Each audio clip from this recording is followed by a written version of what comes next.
Assalamualaikum dan salam sejahtera kepada semua bangsa mekanika di luar sana. Hari ini kita nak bercerita pasal Nissan GT-R 50. Salam sejahtera, bertemu kita lagi dalam berita tiba-tiba pada hari ini. Nak tukar phone senang, nak tukar TV pun senang. Tapi kenapa nak tukar kereta susah? Sebab korang tak pakai platform MyTukar masa nak tukar kereta. Jual kereta di MyTukar ni mudah dan cepat. Payment dapat dalam masa 24 jam. Tunggu apa lagi? Marilah kita sama-sama sign up. www.mytukar.com. Okey, beberapa minggu lepas kami ada keluarkan video pasal Nissan 400Z, Nissan Z Proto.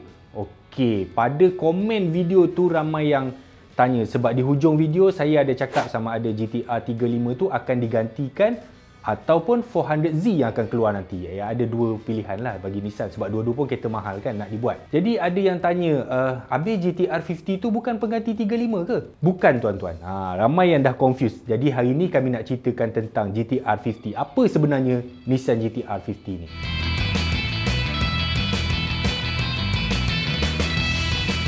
GT-R R50 ni dia bukanlah pengganti GT-R 35. Dia adalah sebuah model yang berasingan.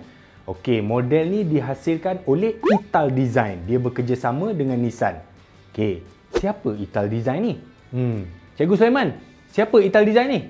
Ya, terima kasih Jafar kerana menjemput Cikgu Sulaiman untuk memberikan sepatah dua kata pada hari ini. Ya tuan-tuan, Italdesign ni merupakan firma engineering. Biasanya mereka ni akan bertanggungjawab untuk membuat kerja-kerja di belakang tabir, kebanyakan pengeluar yang tak ada kemampuan untuk buat prototype, buat testing misalnya. Jadi, company-company begini biasanya dia ada kemampuan. Dia membuat projek-projek one-off yang kebiasaannya company-company ni tak ada masa ataupun tak ada kemampuan, tak ada duit, tak ada kemudahan untuk membuat, untuk testing benda-benda ni. Selain daripada tu, mereka juga membuat sesuatu seperti ini yang mana saya kena baca juga sebenarnya. Iaitu dia buat project design, project management, styling, packaging, engineering, modeling, prototyping and testing service to manufacturer worldwide. Terima kasih Wikipedia. Oh my god! Wow! Macam tu barulah saya faham apa Italdesign ni. Korang dengar tu tadi Cikgu Sulaiman bagi tahu apa? Alright? Okey, sekarang kita teruskan dengan bahagian design GT-R 50 ni. Wah, garang kan?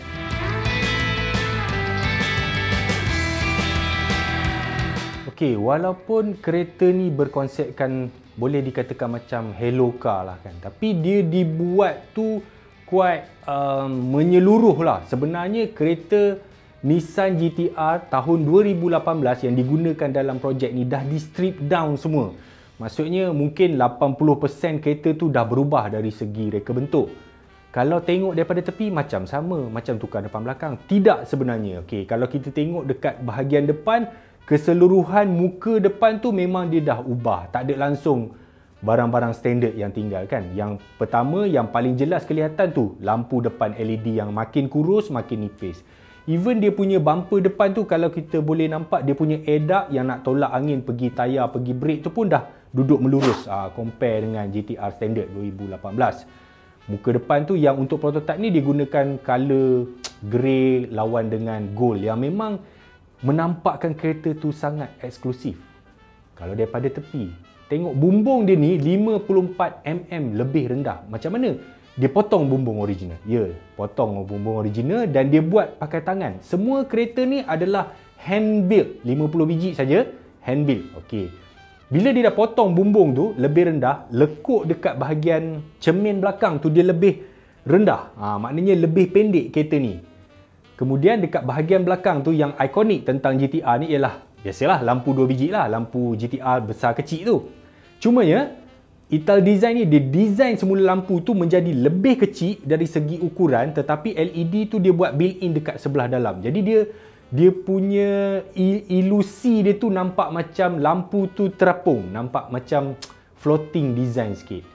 Spoiler biasa pada GT-R memang dia akan pasang pada hood belakang. Tapi untuk GT-R 50 ni, spoiler ni dia buat adjustable. Dia tanam dekat dalam boot belakang. Jadi kita boleh adjust lah tinggi rendah berdasarkan kelajuan kereta. Memang dari segi reka bentuk, masa kereta ni ditunjukkan di Goodwood Festival masa tu, dia mendapat liputan yang sangat meluas di kalangan bloggers dan juga YouTuber di kalangan media seluruh dunia.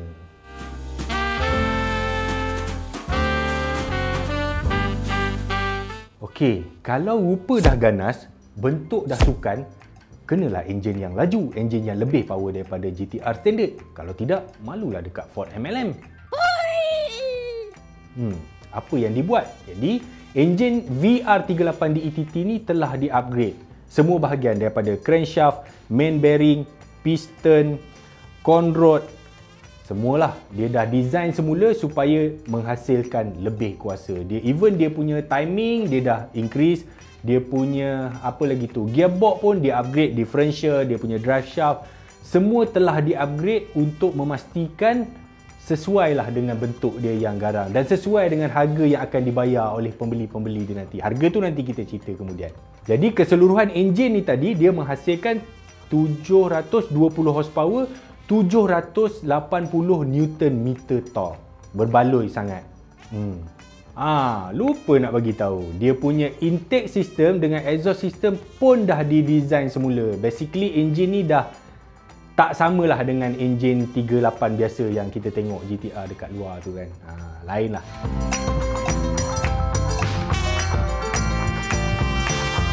Okay, now kalau kereta tu dah sport, dah garang, dah ganas dengan enjin yang power, apa lagi? Dah tentulah handling. Handling kena upgrade sebab 720 horsepower, suspension standard, silap-silap boleh naik divider. Okay, apa yang dibuat oleh Nissan ialah, apa yang dibuat oleh Ital Design ialah, yang ini dia pakai Bilstein Damtronic. Yang ini bukanlah macam suspension GTR standard, yang ini fully adjustable.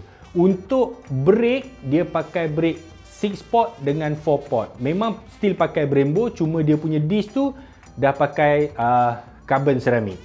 Depan belakang. Boleh tahan meninggal juga tu kalau nak tukar dia punya disc. Okey, dia masih pakai sistem all-wheel drive GTR dan kuasa ni dia transfer ke tayar Michelin. Dia tak pakai Bridgestone dah. Untuk rim, kalau kita tengok GTR 20 tu kita dah rasa besar. Sebenarnya boleh lagi besar. Kita bubur 21 inci. 21 inci, ya.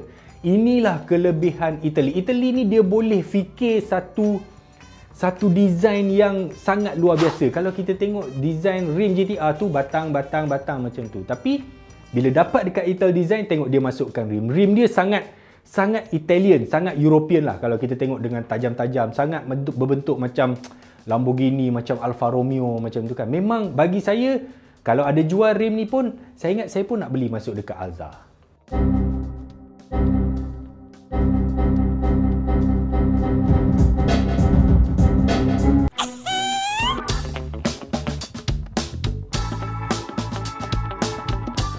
Okey, kita tengok pada bahagian dalam dia. Macam yang saya cakap sebelum tadi, kereta ni dah di strip down semua untuk dibuat design baru.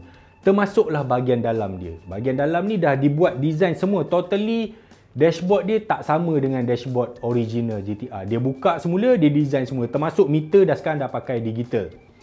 Okey, apa beza kereta sports biasa dengan kereta sports yang exotic? Kalau kita tengok macam McLaren, Lambo, Ferrari semua kan. Kebanyakan dashboard dia memang dia balut dengan Alcantara.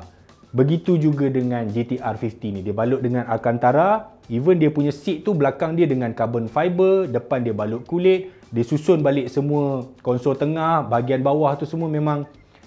Kereta ni kalau kita masuk, dia langsung tidak ada DNA GTR langsung. Kalau masuk, kita tak tahu, kereta ni GTR ke?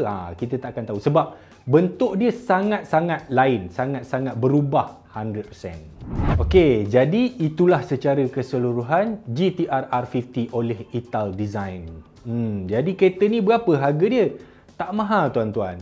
Kira-kira 1 juta US dollar. Iaitu bersamaan dengan harga sebuah Ferrari SF90 Stradale. Kalau masuk kat Malaysia sebelum cukai 4.4 juta. Sebelum cukai. Itu nak bagi tahu dulu. Kalau lepas cukai tak tahulah berapa. Kalau berminat bolehlah tanya custom berapa cukai kalau nak masuk GTR 50 ni. Tapi walaupun dia dibuat 50 unit, diumumkan pada 2018. Sebenarnya kereta ni belum habis dijual lagi.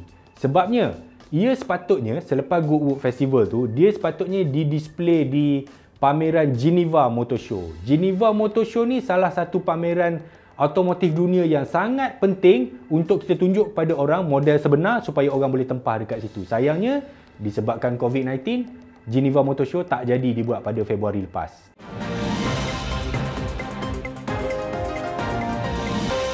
Salam sejahtera, bertemu kita lagi dalam berita tiba-tiba pada hari ini.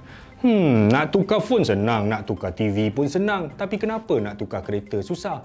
Sebab korang tak pakai platform MyTukar masa nak tukar kereta. Jual kereta di MyTukar ni mudah dan cepat. Payment dapat dalam masa 24 jam. Tunggu apa lagi? Marilah kita sama-sama sign up. www.mytukar.com. Untuk pembeli yang dah tempah kereta ni, dia akan dapat tahun depan lah, 2021. Jadi, adakah anda berminat? Boleh tempah, tak ada masalah. Tapi saya ada satu idea sebenarnya. Kalau kita tengok dekat Indonesia, model-model yang mahal, Lamborghini apa semua, dia orang buat daripada kereta murah je. Dia pakai fiber ketuk sana sini. Apatah lagi macam GTR kan. GTR kereta tu dah ada. Beli GTR standard, convert je lah. Buat apa nak susah? Hantar Indonesia dia. Tak habis pun 4.4 juta. Apa ni? Ada apa ni? Jangan lupa like, share, subscribe dan tekan lonceng untuk GTR.